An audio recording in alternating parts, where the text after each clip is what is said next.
During the fall 2023 season, I initially opted to skip a playthrough of a certain dude's VRMMO life, but eventually instead opted to add to my watch list so that I could check it out later. And now that I've taken the time to sit down and watch the first episode, I've gotta say that this is a fun series so far. I will talk about spoilers from the first episode, so if you haven't seen it yet, I highly recommend scrolling now. The premise is good for an escapist series. Salaryman plays a VR MMO that's basically just a sandbox game. The best way I can describe it is, it's like Minecraft, but you get a skill tree. The protagonist purposely picks the skills that end up seeming like the worst skills, and with training figures out how to make use of his skills to make them exceptional. For example, he can cook his own food. He also has to make his own weapons as the shops don't sell bows. He can also make great potions.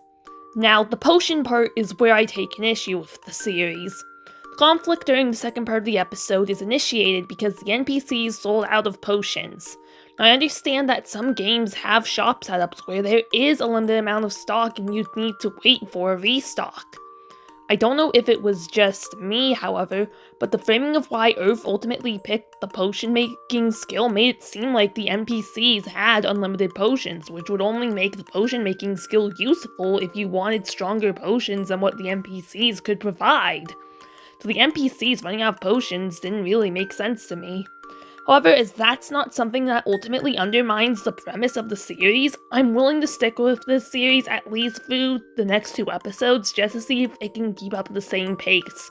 While I don't know whether or not Earth is going to join a party, I'm still willing to join in on watching whatever shenanigans Earth gets up to next.